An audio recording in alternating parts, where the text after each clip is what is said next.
मेहरू, ऐसा करना ठीक नहीं होगा। हमें यहाँ नहीं आना चाहिए था। तुम्हें पता है ना, अगर तुम्हारे भाई को पता चल गया तो वो हमारी टाँगें तोड़ के रख देंगे। मुझे तो वैसे ही तुम्हारे भाई के से इतना खौफ आता है। डाकू है वो पूरा। वो डाकू तुम्हें अगर उसने बाहर देख लिया तो वो हमारी जान पक्की ले जाएगा। चलो वापस। उसकी दोस्त उसका भाई उसका हाथ झंझोड़ते हुए बोली थी। चूँकि मेहरू ने आँखों में शरारत लिए नफ़ी में सर हिलाया था। ऐसा तो हो नहीं सकता था कि मेहरू को इतनी जल्दी कोई पकड़ ले। मैं चूड़ियाँ लेने आई हूँ, तो चूड़ियाँ लेकर ही जाऊँगी। वो इसकी आँखों में आँखें डालकर अटल लहजे में बोली और चूड़ियों वाले के स्टॉल पर गई, जबकि उसने चूड़ियों का ऑर्डर भी कर दिया था। मगर अपने पर्स में हलचल होती महसूस करके उसके रोंगटे खड़े हो गए। जैसे ही उसने ज़ीरक निगाहों से पीछे की जानिब देखा, तो पीछे किसी की मौजूदगी का एहसास महसूस करके उसके तन बदन में बिजली सी दौड़ गई। उसे सामने लगे शीशे से कनखियों से देखा तो पीछे एक शख्स उसके बैग से उसका फ़ोन चुरा रहा था। उसे देखकर वो दाँत किचकिचा कर रह गई।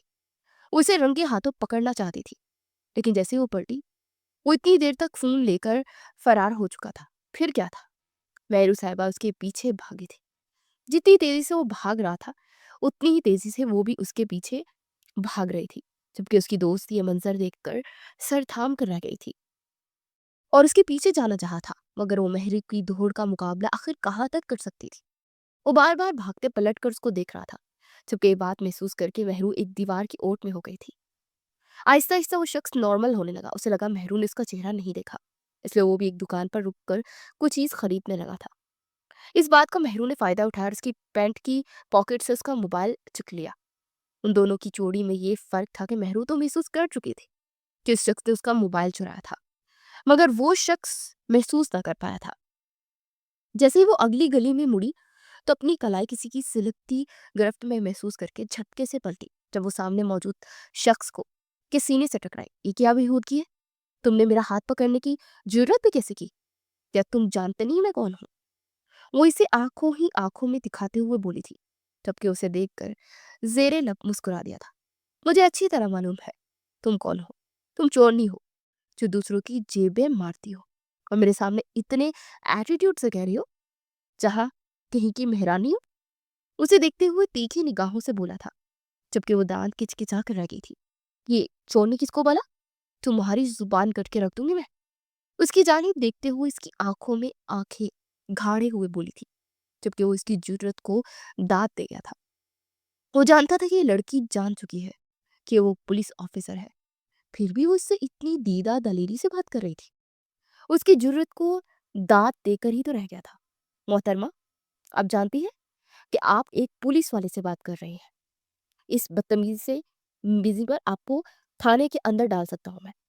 उसकी जानिब देखते हुए जताते लहजे में बोला, कि वो भी दांत पीस कर अगले लम्हे उसके पाँव पर जोर से अपना पाँव मारती उसकी तमाम कराहें निकाल दी थी।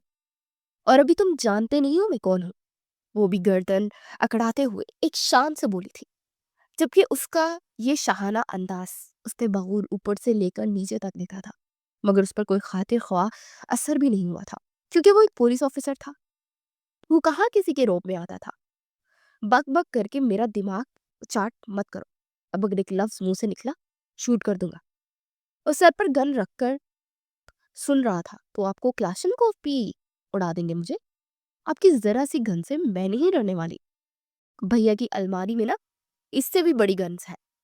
उसने माथे से गन हटा के पुलिस ऑफिसर को डराया। है कौन तुम्हारा भाई जिससे मैं डरने लगा? शायद तुम भूल रही हो कि मैं कौन हूँ। तुम्हारे भाई जैसे लोगों की मुरम्मत करना मुझे अच्छे से तरीके से आता है। और तुम्हारी जुबान बंद नहीं होती। चलो थाने, वहां चलकर तुम्हें मैं बताऊंगा कि मैं कौन हूँ और मैं क्या कर सकता हूँ। ये कहते हुए ऑफिसर ने उसका हाथ खींचा। जब उसका पाँव लड़खड़ाते हुए वो सीधा जाकर उसके ऊपर गिरी थी। वो इस वक्त उसके कठोर बदन पर लेटी हुई थी, जबकि उसका नरम गुदाज सा वजूद उसकी सख्त कठोर जिस्म में धंस सा गया था। वो एक पल को जैसे उसकी खूबसूरती में खो सा गया था। उसकी नीली झील सी आंखें या कोई समंदर जिसमें वो खुद को डूबता हुआ महसूस कर रहा था। वो समझ ना पाया था कि आखिर ये लड़की जादूगरनी थी या क्या, जिस पर कोई सहर फूंक रही थी। वो उससे होश में आने का नाम ही नहीं ले रहा था। यहाँ कोई मूवी का सीन चल रहा है जो आप मुझे छोड़ने का नाम नहीं ले रहे? कभी जिंदगी में लड़की नहीं देखी है क्या जो आँखें फाड़-फाड़ कर मुझे घूर रहे हैं? अभी तो आप मुझे थाने ले जाने की बात कर रहे थे। अब मुझे ताड़ने के लिए आपको क्या क्या सज़ा दूँ मैं? बताइए मुझे। वो अगले लम्हे उसकी गर्दन दबोचते हुए बोली थी। जबकि उसके इस तरह एकदम उसकी गर्दन दबोच लेने पर वो सीधा-सीधा शॉक की कैफियत में चला गया। अभी तक बुरे दिन नहीं आए मेरे कि मैं एक चोरनी को देखकर फ़िदा हो जाऊँ। ज़रूर आपकी आँखों में मसला है, जो अपने आप को खूबसूरती खलाई मखलूक समझ रही है। मगर आपकी इत्तला के लिए अर्ज़ है कि मैं अपना दिल किसी चोरनी को नहीं देने वाला। एक पुलिस वाला हूँ, इतना स्टैंडर्ड है मेरा। वो एक झटके से उठता उसे भी एक झटके से उठाते इतरा कर बोला था, जबकि वो जल कर खाकस्तर हुई थी। आखिर ये शोखा शख्स खुद को समझता क्या था? अभी वो वहां से जाने ही लगी थी जब अगले ही पल उसके हाथ में हथकड़ी लगा गया था, जबकि वो खून ख्वार निगाहों से उसे देखने लगी थी। ये क्या हरकत है? फौरन मेरे हाथ को हथकड़ी से आजाद करो ऑफिसर, वरना तुम्हारा मुंह तोड़ दूंगी मैं। वो उंगली दिखाते हुए उसे वार्न करते हुए बोली, जबकि वो आंखें बड़ी बड़ी किए उसे घूरने लगा और हथकड़ी वाले हाथ खींच कर खुद के नजदीक किया। वो उसकी सीने से टकराते टकराते बची थी। उसकी गजबनाक निगाहें सलार खान के चेहरे पर टिकी हुई थी, जबकि सलार खान अब एक मायने खेज अंदाज में से दिख रहा था। क्यों? क्या कर लोगी? एक बंधे हुए हाथ से हाथ उठाओगी? पुलिस वाले पर हाथ उठाकर देख लो और फिर देखो कितना लंबा अंदर जाती हो। उसे छेड़ते हुए बोला था, जबकि वो इससे पहले कि उसके मिस मुंह पर एक आध थप्पड़ झड़ देती उसके पीछे से दोस्त चिल्लाती हुई आ रही थी, जिसे वो अजीब निगाहों से देखने लगा। लड़की, क्या पागल हो? इतनी तेज कौन भागता है? जानती हो मेरा सांस बंद होने वाला था भाग भाग कर। थोड़ा कम भाग लिया करो बहन। और वैसे भी हम काफी देर से घर से बाहर हैं।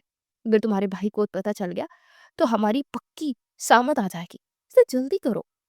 वो इसका हाथ थामते हुए बोली, जबकि उसकी निगाह उसके हाथ पर गई और वो अजीब नजरों से उसे देखने लगी। मोहतरमा, आप भी अपनी जुबान को लगाम देना पसंद करेंगी या नहीं?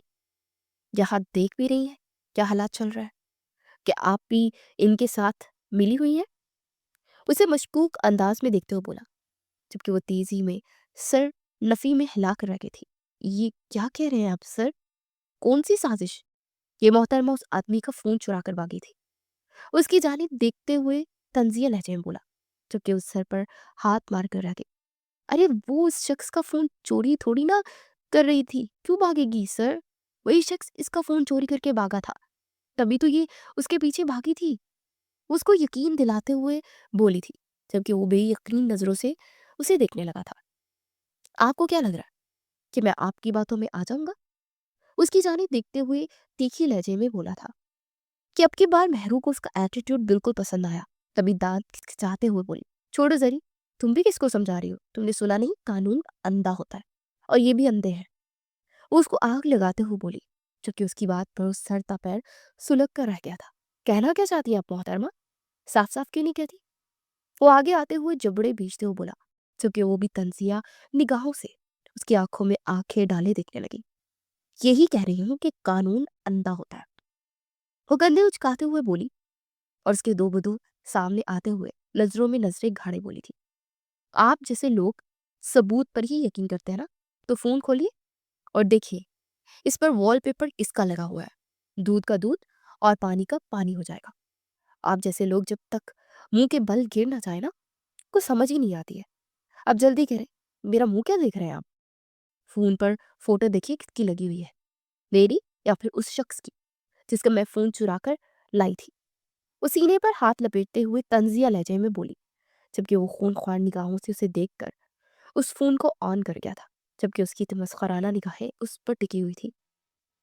मगर जो ही सलार खान की निगाहें वॉलपेपर पर लगी उसकी नील को आंखों पर गई, तो वही थटक कर रुक गया।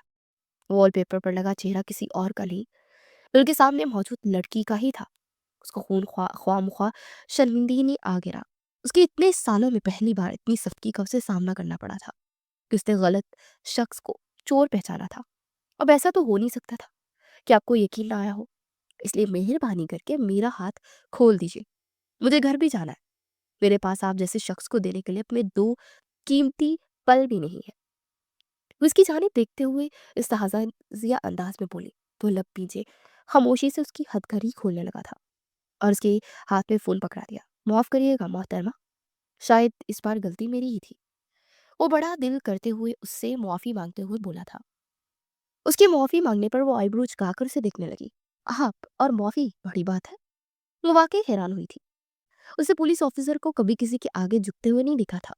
उसको लगा ये भी इसका कोई पुलिस ऑफ़िसर का होगा चाल, मगर उसने अपनी अना को साइड पर रखते उससे माफ़ी माँग ली थी।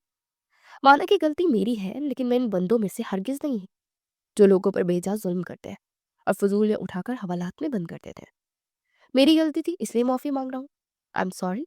हर जाने के तौर पर आप जो कहेंगी मैं करने को तैयार हूँ। वो इसकी जानिब देखते हुए बोला था, जबकि उसकी बात पर मेहरू की आंखों में शैतानी चमक उभरी थी। जबकि उसकी ये चमक महसूस करके उसकी दोस्त को खतरे की घंटी इर्द गिर्द बजती हुई महसूस होने लगी थी। नेहरू, आराम से घर चल, कोई इस तरह का काम मत करना। वो इसको वार्न करते हुए निगाहों से बोली, मगर वो मेहरू ही क्या जो किसी की बात सुन ले। ठीक है, आपने हमारा बहुत वक्त ज़ाया किया, इसलिए अब आपकी ये सज़ा है कि आपको मुझे चूड़ियाँ लेकर देनी होंगी, और उसी की वजह से मैं बाजार आई हूँ और इस शख्स ने मेरा फ़ोन चुरा लिया था। वो दांत पीसते हुए बोली, जबकि वो सरखम करते उसको उसकी मनपसंद चूड़ियाँ दिलाने के लिए स्टॉल पर लाया था।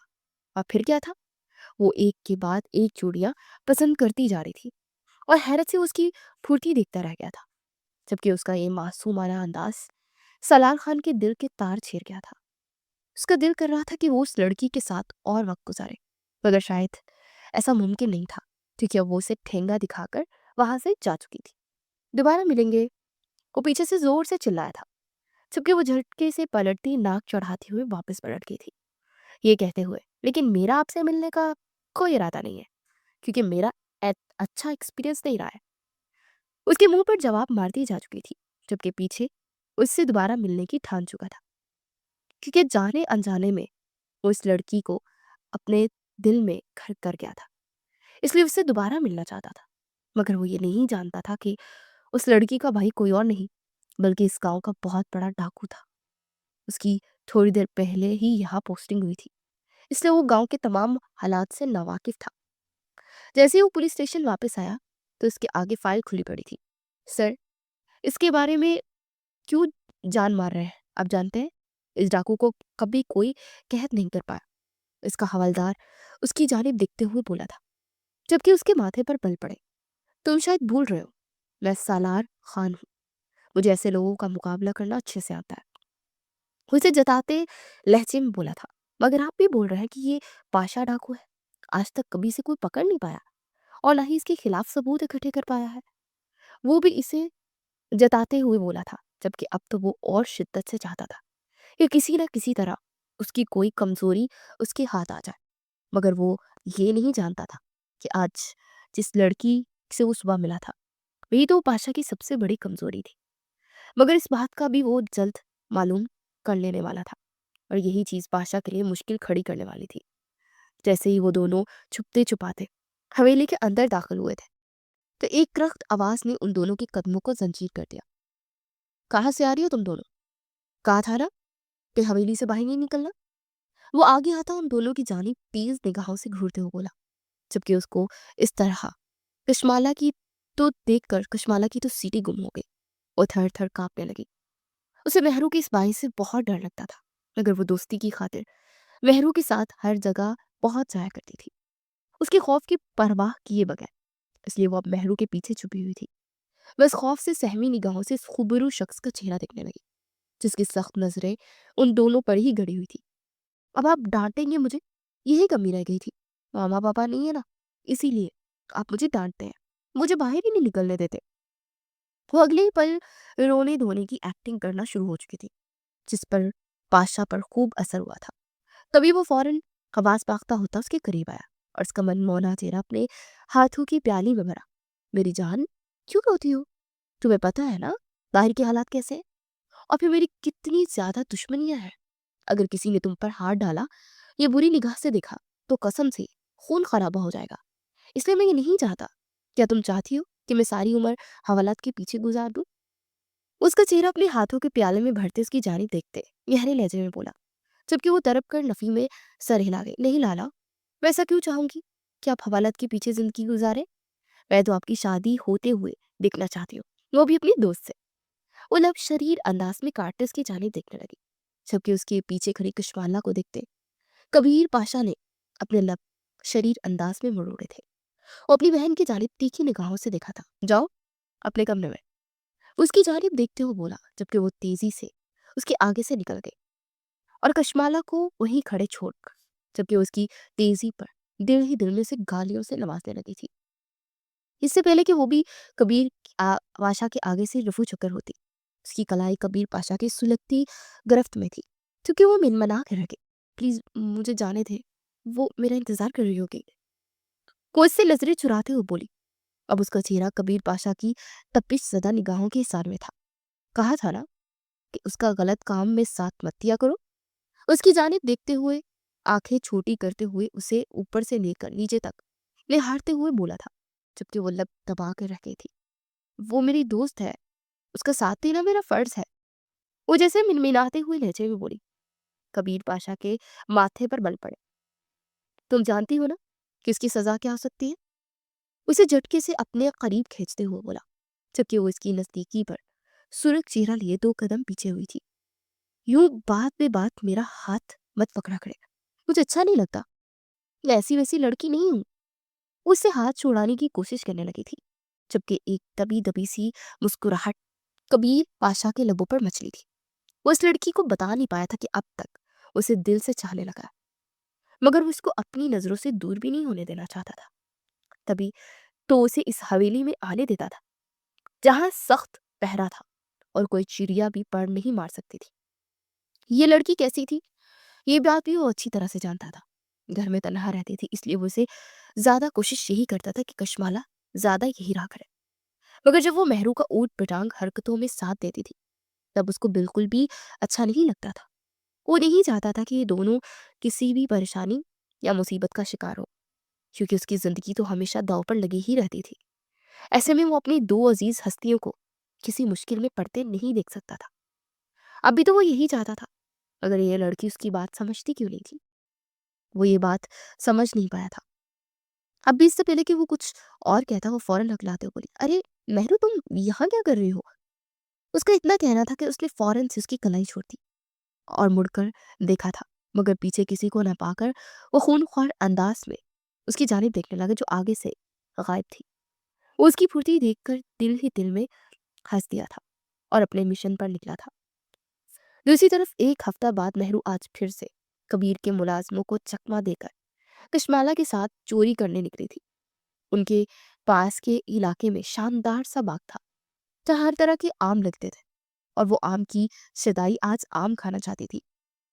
अब भी वो दरख्त पर चढ़े कशमाला को आम कैच करवाती जा रही थी। बता भी दो कशमाला, अगला आम कौन सा तोड़ूं? वो मुंह पर हाथ रखते हुए बोली, क्योंकि कशमाला की आवाज तो नहीं, मगर किसी और की आवाज ने उसके छक्के छुड़ा दिए थे और उसका पाँव फिसला। देखने में तो सामने आप भी एक आम जैसी ही लग रही है। ये आवाज तो वो फौरन पहचान सकती थी। उसी शख्स ने पिछली बार इसकी नाक में दम करके रख दिया था, जिसे हवेली वापस आकर भी वो इतनी आसानी से भुला नहीं पाई थी। अभी भी वो उसकी आवाज सुनते झटके से मुड़ने लगी, जब उसका पैर फिसला और वो दरख्त से धड़ाम नीचे गिर गई। एक जोरदार चीख के साथ उसने आंख मीच ली, मगर अपने आप को सलामत महसूस करके वो हैरत जदा रह गई। मेरी कोई हड्डी क्यों नहीं टूटी? क्या मैं ठीक हूँ या मैं अगली दुनिया में पहुंच गई हूँ? उसे आंखें बंद करते हुए अपने आप को महसूस करना चाहा, मगर किसी के कठोर सीने पर हाथ रखते उसकी आंखें झट से खुली थी। आप यहाँ क्या कर रहे हैं? वो उसकी जानिब खा जाने वाली निगाहों से देखते हुए बोली थी। यही तो वो शख्स था जिसकी वजह से वो ऊपर से नीचे गिरी थी। और अब ये आम का दरख्त तो आप कौन नहीं है ना, जो मुझ पर भाषण झाड़ने आ गया है? वो तीखी निगाहों से देखते हुए बोली, जबकि उसकी बात पर जेरे लब मुस्कुरा दिया। मगर मोहतरमा, आप जरूर कच्चे आम की तरह मेरी झोली में गिर पड़ी है। नीचे उतरने का क्या लेंगी आप? उसे मायनी खेज अंदाज से देखते हुए बोला। सलार की बात और उसकी नजरों ने लहरू को अपनी हालत की शिद्दत से एहसास दिलाया था। उसकी गोद में उसके कठोर सीने से लगी हुई थी और उसका हाथ अब भी सलार खान के दिल की धड़कन महसूस कर रहा था। ये एहसास इतना शर्मनाक था कि उसके गालों पर लाली दौड़ गई। तो उसने फौरन ही अपने आप को सलार की गोद से आजाद किया और आंखें चुराते इधर उधर देखने लगी। यह पहली बार था कि सलार खान ने उससे उस बेबाक नडर लड़की को यूं नजरें चुराते और शर्मिंदा होते देखा था। उसे इल्म नहीं था कि शर्मीला अंदाज उसके नटखट अंदाज से और भी ज्यादा दिलकश था। वो फौरन उसकी गोद से उतरी। सलार अपनी जगह से आगे बढ़ा। उसके चेहरे पर अब भी एक हल्की सी मुस्कुराहट मौजूद थी। तो मोहतरमा, आम चोर, उसने नरम लहजे में कहा, आपका क्या ख्याल है? इस चोरी पर आपको कितना जुर्माना होना चाहिए? महरू ने तंग कर एक नजर उसे देखा और फिर फौरन नजरें झुका ली। मैं कोई चोरी नहीं कर रही थी, उसे बचकाना लहजे में सफाई दी। ये आम तो यूं ही नीचे गिर जाते हैं, मैं तो बस इन्हें जाया होने से बचा रही थी। उसकी भोंदी दलील पर सलार ने अपनी हंसी दबाई। और ऊपर चढ़कर बचाने में ज्यादा आसानी होती है ना? उसकी हालत के मजे लेते हुए बोला, मैं तो बस देख रही थी कि कोई आम जमीन पर गिरा तो नहीं। मेहरू ने हकलाते हुए कहा। ये पहली बार था जब उसे झूठ बोलना भी मुश्किल लग रहा था। उसकी बेबाकी कहीं गायब हो चुकी थी। अच्छा, तो आप इतनी नेक दिल हैं? सलार ने से मजीद छीनने के लिए कहा। फिर तो शायद आपको इस नेक दिली का इनाम मिलना चाहिए। क्या ख्याल है, कुछ आम आपको मुफ्त में दे दिए जाए? बचती का आइंदा आप इस किस्म की नेक दिली से परहेज करें। वो गहरे लहजे में बोला। तो मेहरू ने हैरत से उसे देखा। अब आप मुझे आम उतार कर देंगे? लेकिन क्यों? वो मशकूक लहजे में बोला, जी बिल्कुल, लेकिन इसकी अवज मुझे आपका नाम और पता जानना होगा, ताकि मुझे मालूम हो कि किस मासूम लड़की को मैंने चोरी से बचाया। मेहरू कुछ देर खामोश रही, मगर उसका असली एतमाद लौट आया था। आप मुझे गिरफ्तार करना चाहते हैं ना? ये अच्छी तरह से जानती हूँ। अगर आपका नाम पता गिरफ्तारी है तो जी हाँ। सलार ने हंसते हुए कहा, वैसे मेरा नाम सलार खान है और मैं यहाँ का नया सब इंस्पेक्टर हूँ। मेहरू ने उसका नाम सुनकर एक ठंडी सांस थी। मेहरू, उसने धीमी आवाज में अपना नाम बताया। मेहरू पाशा। उसके नाम पर वो ठटका था। पाशा? उसे जेर लग दोहराया, मगर जल्द ही वो अपना वहम समझकर सर झटक चुका था। तो मेहरू साहिबा, लगे या तो अपना पता भी बता दे। मैं भी तो देखूं आप कितनी सखी है। एक आध चाय का कप तो पिला ही देंगी कभी। मेहरू ने उस पर एक काटदार निगाह डाली, फिर कुछ सोचकर बोली, खेतों के पार जो सबसे ऊंची हवेली है ना, वो हमारी है। लेकिन आप वहां नहीं आएंगे। आपको बताने का मकसद सिर्फ ये था कि आप पर जाहिर कर दूं कि मैं आपसे डरती वरती नहीं हूं। समझ गए ना आप? उसने जल्दी से कहा, अरे ये तो सब तो एक बहाना हुआ ना। आपसे मिलने की कोई राह ढूंढना चाहता था और वो मुझे मिल गई है। उसकी मायनी खेज बात पर मेहरू का चेहरा फिर से सुर्ख हुआ। इस बार शर्मिंदगी के साथ साथ एक अनजाना सा एहसास भी था जो उसे उलझा रहा था। उसे ये नहीं मालूम था कि ये एक पुलिस ऑफिसर का यूं उस पर नजर रखना उसे क्यों अच्छा लग रहा था। वो इस दिन को वहां से चली गई थी, लेकिन सलार खान की बातें और उसकी मुस्कुराहट उसके जहन से महव ना हो सकी थी।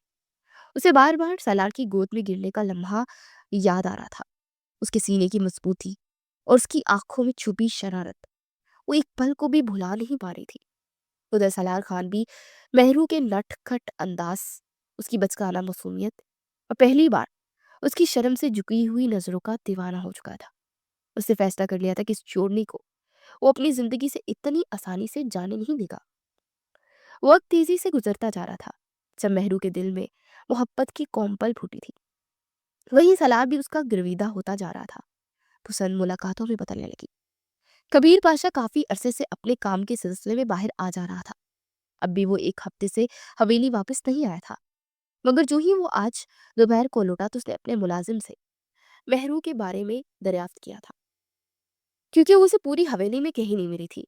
अपने मुलाजिम से सुनकर वो उसी बाग में गई जहां वो जाने की शदाई थी। वो हंस दिया था। आज वो अपनी बहन के लिए शहर से चूड़ियां लाया था जो उसे सबसे ज्यादा पसंद थी। उसे सरप्राइज देने का सोचते हुए उस बाग में गया था, मगर वहां जाते ही उसे शदीद झटका लगा। वो तो वहां मेहरू से मिलने आया था, मगर उसके चेहरे पर तेजी से बदलते जज्बात की वजह से मेहरू नहीं बल्कि उसके साथ मौजूद एक अनजान शख्स था। वो शख्स जो उसके वजूद को मिटाना चाहता था, उसे ढूंढने के लिए एड़ियां रगड़ रहा था। तो क्या वो जान चुका है, इसलिए उसकी बहन से रवाबत बढ़ा रहा था? वो कैसे सलार खान को अपनी बहन को ले जाने देता? ऐसा तो मुमकिन ही नहीं था। नेहरू कौन है ये शख्स, और तुम्हारे साथ ऐसा क्या कर रहा है? क्या तुम्हें यही सब सिखाया मैंने? वो एकदम दहाड़ कर बोला तो मेहरू का रंग एकदम से सफेद पड़ गया। उसे जरा सी भी उम्मीद नहीं थी कि कबीर पाशा इस वक्त इस बाग में आ जाएगा। वो तो इस गांव से बाहर गया हुआ था। फिर इतनी जल्दी कैसे वापस आ गया था? उसे खौफ से थर-थर काँपते देख सलार ने एकदम से उसका हाथ पकड़ा था, जो कि कबीर पाशा के तन बदन में जैसे आग लगा गया था। वो तेजी से आगे बढ़ा था और धक्का देकर सलार को उससे दूर किया था। सलार जान चुका था कि उसका भाई है, जिसका मेहरू अक्सर जिक्र किया करती थी, मगर वो तो बस मेहरू को दिलासा दे रहा था। मगर ये नहीं जानता था कि कबीर पाशा किस कदर गुस्से से उसे देख रहा है। मगर जैसे ही कबीर पाशा ने उसे धक्का दिया और उसके सामने आया, तो उसकी आंखों आंखों में निगाह पड़ते ही सलार खान चौंक गया। यही तो वो आंखें थी जिसे वो काफी अरसे से ढूंढ रहा था। तो क्या यही शख्स पाशा था? उसके दिल में ये बात शिद्दत से खटकने लगी थी। उसने बेयकीन नजरों से मेहरू को देखा था। तो क्या मेहरू भी अपने भाई की हकीकत से वाकिफ थी? अगले ही पल उसने अजली खौल अपने ऊपर चढ़ा लिया था और वो दो बदो कबीर पाशा की आंखों में आंखें डालकर बोला था, तुम कहीं देखे देखे लग रहे हो। उसकी बात पर कबीर पाशा दांत पीस कर रह गया था और उसने फौरन मेहरू को पड़े हटाकर उस शख्स की आंखों में आंखें डालकर कहा, क्योंकि उसकी आवाज में शक और तनकीद दोनों महसूस कर चुका था। तभी गुस्से से घराया, बकवास बंद कर और साफ साफ बता मेरी बहन के पास क्या कर रहा है, और है कौन तू? सलार खान ने एक लम्हे के लिए अपनी वर्दी को देखा और फिर मुस्कुराया। अरे मेरी वर्दी देखकर भी ये सवाल? लेकिन तुम किसी से मुशाबत रखते हो, कहीं तुम पाशा डाकू तो नहीं? यकीन जानो, तुम्हारी आंखें उससे बहुत मिलती हैं। अगर यही सच है तो अभी खड़े खड़े एतराफ कर लो, बख्श दूंगा। तुम्हें सच सच बताओ, क्या तुम वही हो? उसका गिरेबान थामते हुए बोला। उसके तीर निशाने पर लगते कबीर पाशा के तन बदन में आग सी लग गई। एक मामूली पुलिस वाला उसकी सल्तनत में आके उससे दस्तो गिरेबा होने की जुर्रत कर रहा था। मेरी सल्तनत में आकर मुझसे सवाल कर रहे हो? क्या सबूत है तुम्हारे पास कि मैं ही डाकू हूं? उसने दांत पीसते हुए कहा था। हवालात के पीछे चलता तो फिर बताता। खैर, अभी कोई सबूत नहीं है मेरे पास। ये कहते वो मुस्कुराया था और उसकी जाने पड़ने लगा। जब वो दहाड़ा, आइंदा अगर मेरी बहन के गिर्द नजर भी आया तो जमीन में गाड़ दूंगा। ये कहते वो जबरदस्ती वहां से मेहरू को लेकर निकलता चला गया, जबकि सालार खान की नजरों ने दूर तक उनका पीछा किया। वो मेहरू को बेबसी से ले जाते देखता रहा, मगर ये बात उसे चैन से जीने नहीं दे रही थी कि वो मेहरू हुई भाई के इस अमल में बराबर की शरीक थी। अगर ऐसा था तब तो वो बिल्कुल भी उसे बख्शने वाला नहीं था। जैसे उसने मेहरू को लाकर हवेली में झटके से छोड़ा तो मेहरू तरफ उठी। भैया प्लीज, सलार को मुझ कुछ मत करिएगा, मैं सलार से प्यार करती हूँ। उसकी एतराफी मोहब्बत पर कबीर पाशा का चेहरा गुस्से से दहकने लगा। जब वो जब्त खोते गुस्से से चिल्लाया, खबरदार, जो उसका नाम भी लिया। वो तुमसे शादी करने के बदले करना चाहता है। तुम मेरी कमजोरी हो और मैं तुम्हें अपनी कमजोरी बनाकर दुश्मन के हाथों में नहीं दे सकता। एक पुलिस वाले के साथ कैसे ब्याह दूं मैं तुम्हें, जो मेरी जान का दुश्मन बना बैठा है? तुम खुद बताओ, तुम्हारे में इतना जिगरा है कि वो तुम उस शख्स से शादी कर लो जो तुम्हारे भाई को मौत के घाट उतारना चाहता है? बोलो, क्या है इतना जिगरा तुम में? उसी उसको बुरी तरह झिंझोड़ते हुए बोला, जिस पर मेहरू सिसक पड़ी। उसकी आंखों से आंसुओं का सैलाब बह निकला। ऐसा कुछ नहीं है भैया, वो तो जानता भी नहीं कि आप डाकू हैं। मैंने कभी गलती से भी उसके आगे जिक्र नहीं किया कि आप क्या काम करते हैं। फिर उसमें हमारा क्या कसूर?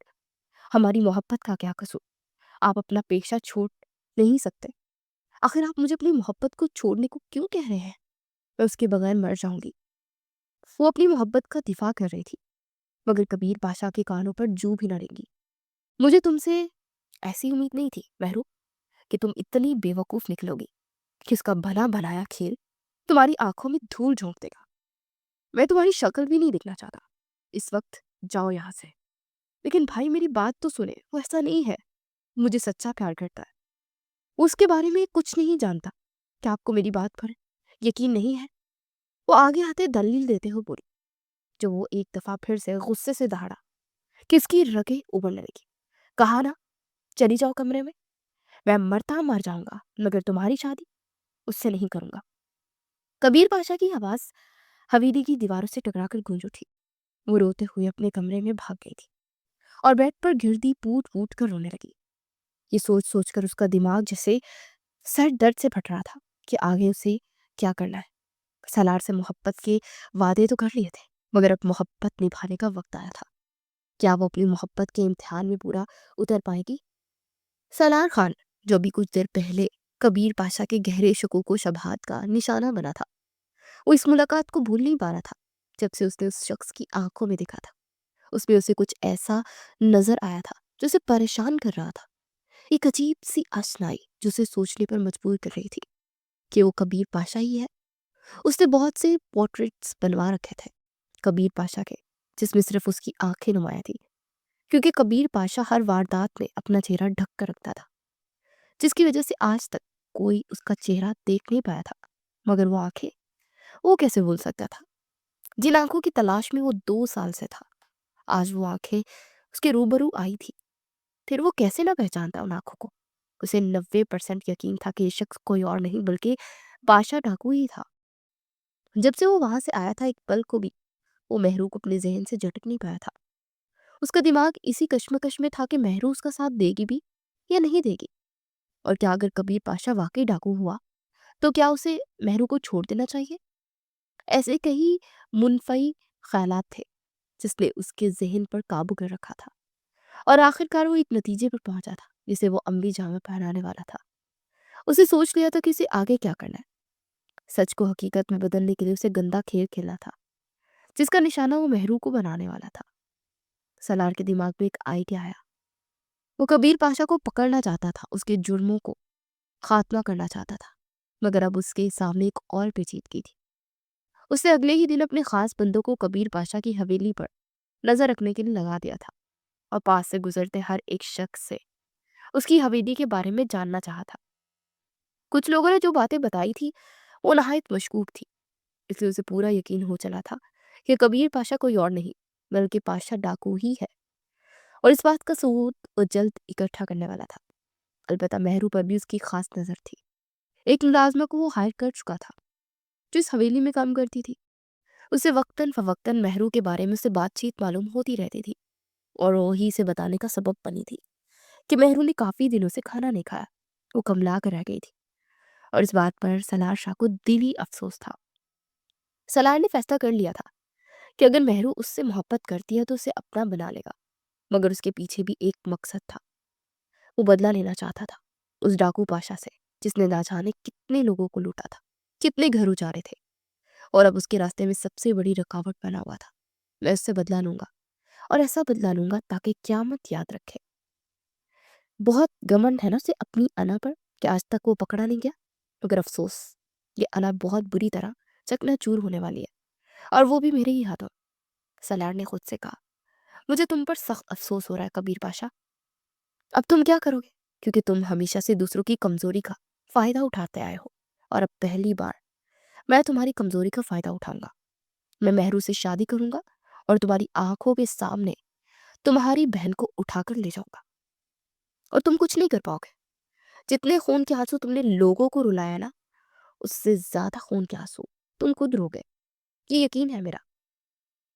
वो जानता था कि ये फैसला आसान नहीं होगा। वो एक डाकू की बहन से शादी करने वाला था जो खुद एक डाकू की कमजोरी है। मगर वो इस डाकू को सबक सिखाना चाहता था।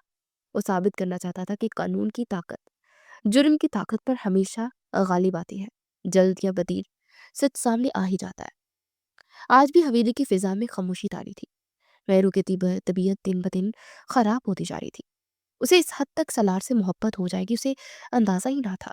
उसे 2 हफ्ते ना मिलने के बायस उसका चेहरा कमला कर रह गया था। यहाँ तक कि उसकी आंखों के गिर्द हल्के भी पड़ चुके थे। ये सब कुछ कबीर नम आंखों से देख रहा था, और उससे अपनी बहन की ये हालत देखी नहीं जा रही थी। उसने ऐसा तो ना चाहा था। उसने भी कई बार कशमाला को भी बुलाया ताकि उसका दिल लगा सके, मगर कोई फर्क नहीं आया था। कुछ देर जब यहाँ रहती तो वो भी थोड़ी बहुत टहल जाती थी, मगर उसके जाने के बाद भी वो वैसी ही हो जाती थी। लेकिन अब उसको उसकी हद तक बीमार पड़ते देख कबीर पाशा की बस हो चुकी थी। इसलिए आज वो इससे दोबारा मिलने आया था, उसे समझाने आया था। उसकी ये खस्ता हालत देखकर कबीर पाशा की आंखों में जहाँ गुस्सा उभरा था वहां नमी भी उभरी थी। अपनी माँ जाई को वो इस हालत में कैसे देख सकता था? पर ये कम अकल लड़की क्यों नहीं समझ पा रही थी? बेशक सलार उससे सच्ची मोहब्बत करता तो शायद वो उसे ब्याह देता, मगर वो तो सिर्फ उससे दिल लगी कर रहा था। उस शख्स का दुश्मन आखिर कैसे उस बहन की उसकी बहन को चाह सकता था? ऐसा कभी भी मुमकिन नहीं था। इस बात का अंदाजा कबीर पाशा को था, तभी तो वो दिलो जान लगाकर मेहरू को समझा रहा था। मेहरू, उसके गला खिनकारने पर जो आज भी सलार की याद में आंसू बहा रही थी, फौरन से सीधी हुई। भैया आप यहाँ? वो अपनी सुर्ख रंग आंखें चुराते हुए बोले, मेरा मकसद तुम्हें तकलीफ देना बिल्कुल नहीं था मेहरू। एक दिन तुम जान जाओगी, जो मैं कह रहा हूँ वो सच है। कबीर ने नम लहजे में कहा, और मैं बस तुम्हारी हिफाजत चाहता हूँ और कुछ नहीं। सलार खान एक खतरनाक शख्स है, और ऊपर से एक पुलिस वाला। उसके ताल्लुकात बहुत गहरे हैं। अगर उसे पता चल गया कि तुम मेरी सगी बहन हो, हम एक ही घर में रहते हैं, तो तुम्हारा गलत इस्तेमाल करेगा। मेहरू ने सर उठाकर बेबसी से अपने भाई की तरफ देखा। पर भैया, सलार ऐसा नहीं है, वो अच्छा इंसान है। वो आपकी हकीकत से वाकिफ नहीं है। और भला वो क्यों मुझे इस्तेमाल करने लगा? वो मोहब्बत है मेरी। तुम्हारा शक अभी तक दूर नहीं हुआ? तुम अच्छी तरह जानती हो ना उस दिन बाग में क्या हुआ था? कबीर ने चौंक कर पूछा। उसे साफ साफ लफ्जों में कह दिया था कि इसे मुझ पर शक है, कि वो डाकू जिसकी उसे तलाश है वो मैं ही हूँ। और मुझे पूरा यकीन है कि उसने मुझे पहचान लिया था। उसकी बात पर मेहरू की आंखों में खौफ फैल गया था। ओह खुदाया, तो इसका मतलब वो आपके बारे में सब जानता है? वो वही यकीनी से बोली थी।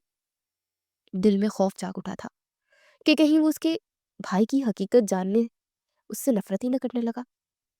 वो क्या करेगी? जानता है, तभी वो तुम्हारी हथियार बनाना चाहता है। कबीर ने जेरे लब कहा, और वो मुझसे बदला लेना चाहता है। तुमसे शादी करके वो मुझे तरपाना चाहता है। वो कर्ब से आंखें मीचते हुए बोला, नहीं भैया, ऐसा नहीं हो सकता। वो आपको बदनाम करने के लिए ऐसा कैसे कर सकते हैं? मेहरू की आवाज में बेचारगी थी। तुम समझती क्यों नहीं हो? कबीर ने फिर से गुस्से से कहा, पुलिस वाले वाक मौका परस्त होते हैं। वो बस अपने मफाद को देखते हैं, और सलार खान भी इन्हीं में से एक है। जितना जल्दी हो समझ जाओ इस बात को। उसे घरकते हुए बोला, भैया आप गलत समझ रहे हैं। मेहरू ने सिसकते हुए कहा, सलार सलार मुझसे सच्ची मोहब्बत करता है। मेहरू की भी अभी एक ही रट थी, मोहब्बत। कबीर ने तमस्खर से कहता लगाया, ये मोहब्बत नहीं है मेरी मासूम बहन, ये बदला है। और मैं तुम्हें इस बदले का हिस्सा मरते दम तक नहीं बनने दूंगा। ये कहते हुए वो गुस्से से तन फन करते जा चुका था। इस बात को काफी दिन गुजर गए थे। सलार खान ने अपनी मंसूबाबंदी को अमली जामा पहनाना शुरू कर दिया था। उसने कबीर पाशा के ठिकानों की तलाश शुरू कर दी थी। तो जानता था कि मारूफ डाकू पाशा को पकड़ना इतना भी आसान नहीं होगा, मगर उसने फैसला कर लिया था कि ऐसा करेगा, और उस मुजरिम को ठिकाने लगा कर ही रहेगा। उसकी मुसलसल रट की वजह से कबीर पाशा परेशान हो चुका था, और अब तो उसे अपनी हवेली से बाहर निकलना ही पड़ा था। वो अपने बाकी बच्चे ठिकानों को बचाता बचाना चाहता था। वहां से निकलने से पहले उसने मेहरू को सख्त हदायत की थी कि वो कभी सलार खान से ना मिले, और हवेली पर सख्त पहरा कर दिया था।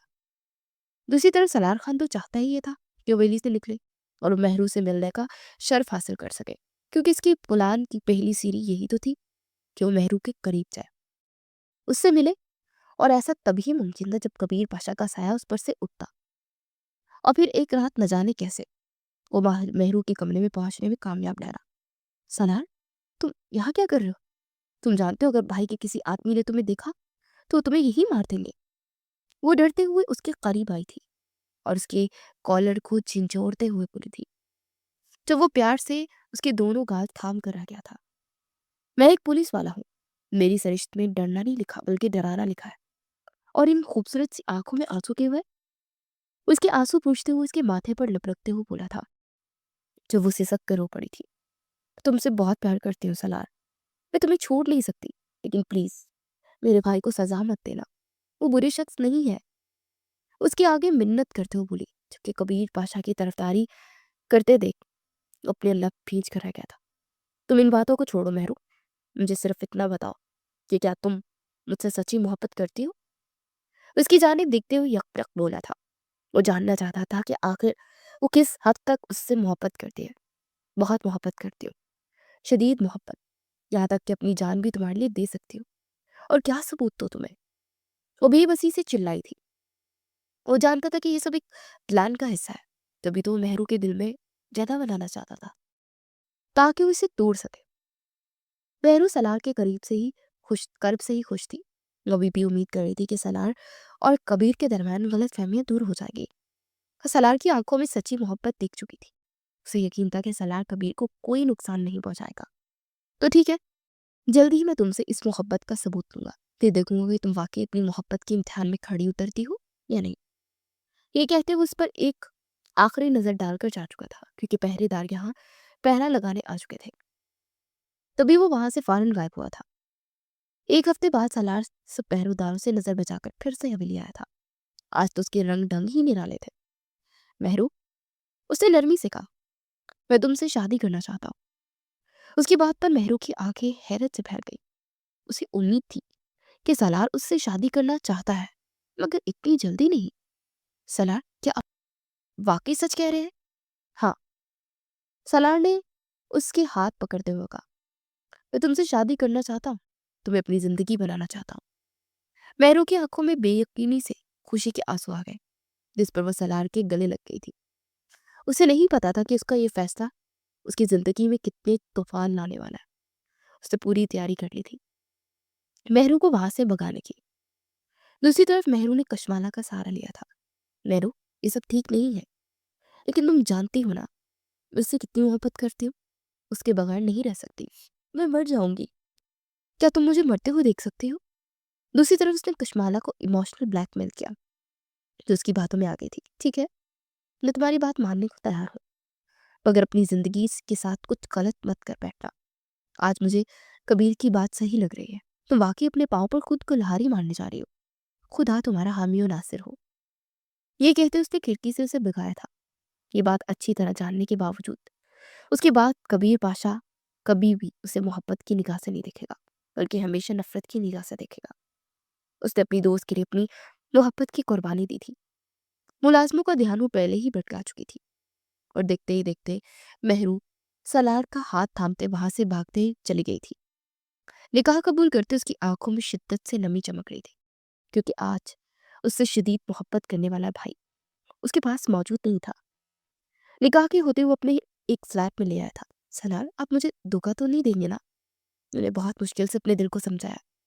मुझे आपकी मोहब्बत पर पूरा यकीन था, तभी आंखें बंद करके आपसे शादी कर ली, वो भी अपने भाई को धोखा देकर। इसलिए कभी मुझे धोखा मत दीजिएगा, वरना मैं टूट जाऊंगी। वो ये कहते उसके गले लग गई, जबकि वो मोहब्बत से उसके आंसू चूनते हुए उस पर बेड पर ले आया और उसके पूर पूर पर अपनी मोहब्बत का लम्स छोड़ते उसे यकीन दिला रहा था कि वो उससे शदीद मोहब्बत करता है। रात तक उसे पूरे का पूरा तस्खीर कर चुका था, उसके जिस्म पर अपनी छाप छोड़ चुका था। आज सुबह उठते ही उसकी तो रत ही निराली थी। एक अंगड़ाई लेते हुए बेदार हुआ और सरशारी से अपने फोन से नंबर मिलाया। दूसरी तरफ कबीर पाशा, जो अपने ठिकानों को जलते देख रहा था, दिल ही दिल में सलार खान को मारने का अहद कर चुका था। जब उसका फोन बजने लगा, अननोन नंबर देखकर उसने माथे पर बल डाला, फोन अटेंड किया। मुबारक हो साले साहब, आप तो निकाह में शामिल नहीं हुए, मगर आपके लिए छवारे बिछा कर रखे हैं मैंने। शरीर से आवाज में बोलते वो कबीर पाशा के कदमों तले से जमीन खींच गया। ये क्या बकवास कर रहे हो तुम? अरे, बकवास नहीं कर रहा, सच कह रहा हूँ। आपकी बहन मेरे ही कमरे में मेरे ही बेड पर मौजूद है। कहूँ तो वीडियो कॉल कर कर दिखाऊं? उसके जब्त का इम्तिहान ले रहा था, जबकि वो जब्त से आंखें मीच गया और तेजी से हवेली की तरफ बढ़ा, मगर वहां महरू को ना पाकर उसके शक की तस्दीक हो गई थी।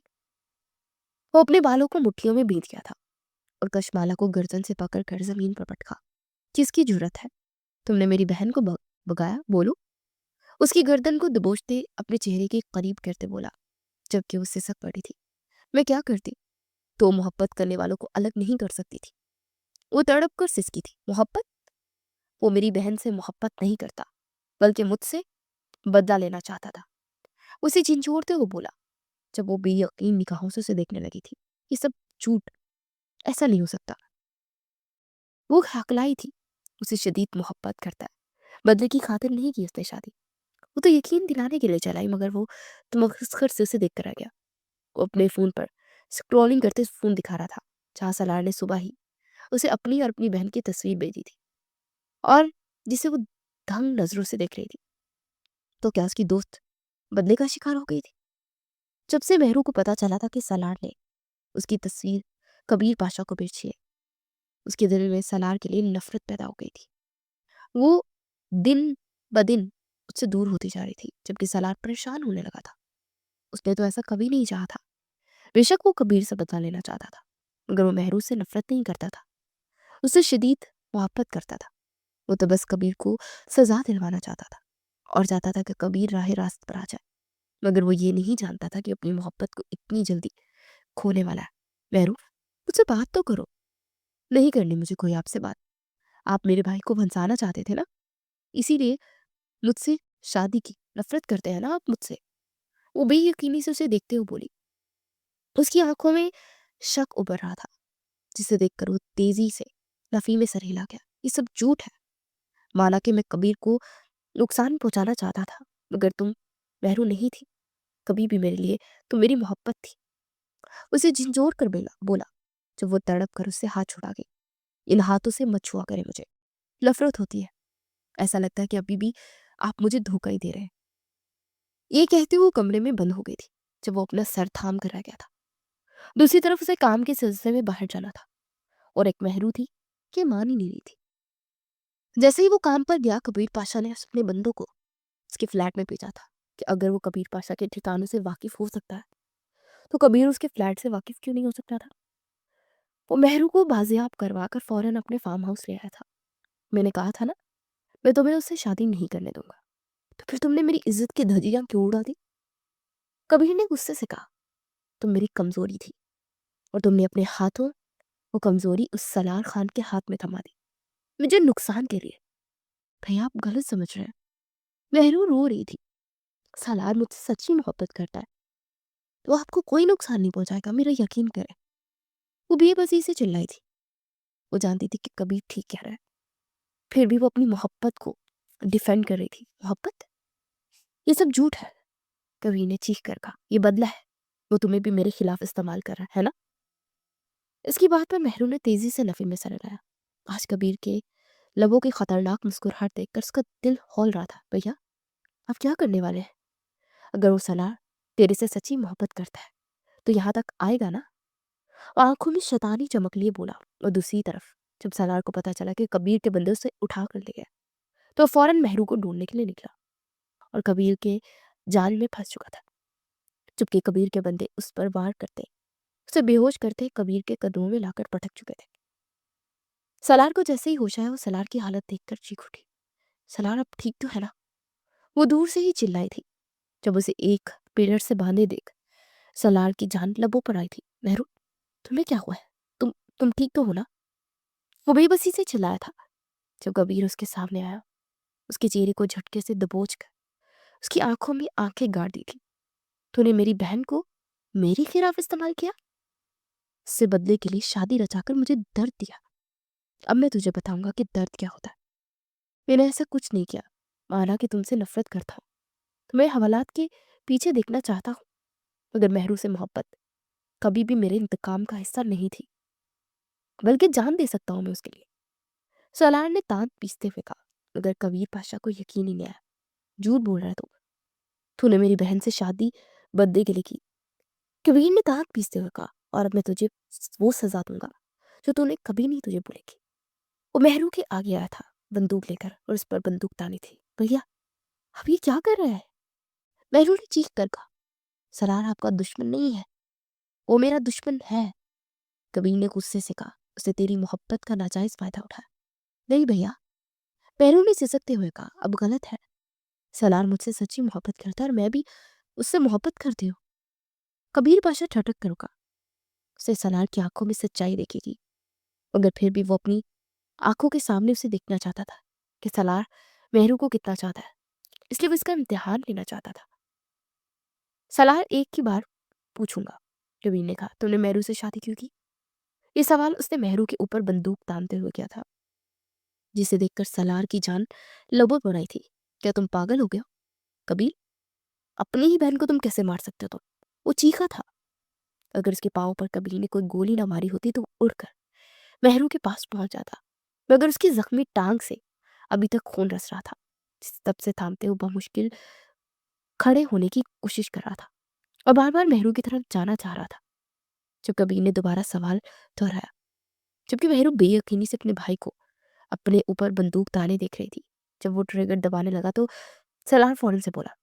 उसने उस समय सारी हकीकत बयान कर दी। उसने बताया कि कैसे कबीर पाशा को पकड़ना चाहता था और इसके लिए उसने मेहरू को इस्तेमाल करने का सोचा था, मगर वक्त के साथ साथ उसे मेहरू से सच्ची मोहब्बत हो गई थी। प्लीज, अब तो मैंने तुम्हें सारी हकीकत बता दी है ना, प्लीज उसे छोड़ दो। मैं उससे मोहब्बत करता हूँ, अगर जान ही लेनी है तो मेरी ले लो। ये कहते वो उसके लिए अपने खून बहाती टांग को नजरअंदाज करते घसीटते हुए मेहरू के आगे आकर खड़ा हो गया था। उसे अपने दोनों बाजू में लपेट कर ये पीछे छुपा लिया था, जैसे उसकी गोली अपने सीने पर खाना चाहता हो। प्लीज भैया, ऐसा मत करना, आप मुझे बेवा कैसे कर सकते हो?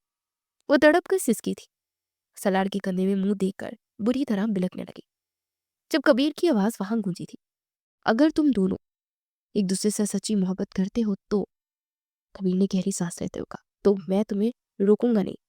और सलार लो, मुझे गिरफ्तार कर लो, मैं अपने जुर्मों का इतराफ करता हूँ। ये कहते हुए बंदूक छोड़कर उसके पास आया और अपने दोनों हाथ उसके आगे किए ताकि वो उसे हथकड़ी लगा सके। सलार ने इसे एक नजर देखा और अपनी जेब में से रसी हुई हथकड़ी उसके हाथों में लगाई, जबकि मेहरू सिसक कर रोने लगी। प्लीज नहीं सलार, मेरे मेरे भाई को मत ले जाओ। उसकी जाने दिखते हुए बल्कि थी। जब कबीर ने उसके आंसू साफ किए थे, इतने गुनाह किए हैं, उनका कफारा इसी जिंदगी में अदा करने दो मुझे मेहरू। ये कहते उसके माथे पर आखिरी बार लपक गया था, जबकि सलार ने उसकी आंखों में आंखें गाड़ कहा था, आपकी सजा आपको मिलकर ही रहेगी इस दुनिया में, मगर मैं ये यकीनी बनाऊंगा कि सजा में कमी आ सके, क्योंकि आपने खुद अपने जुर्मों का एतराफ किया। लंबे अरसे का तक आपको हवालात में नहीं रहने दूंगा, ये एक साले से वादा है। ये कहते वो कबीर के गले लगा था। अगर कबीर ने अपने जुर्मों को कबूल करते पहल की थी नेकी की तरफ बढ़ने में, तो उसने भी उसका हाथ थाम कर उसे अपने सीने पर लगाया था, ताकि उन दोनों को मोहब्बत से एक दूसरे के गले लगते देख मेहरू की आंखें भी मुस्कुरा दी थी। यकीनन आने वाली जिंदगी अब पुरसुकून होने वाली थी।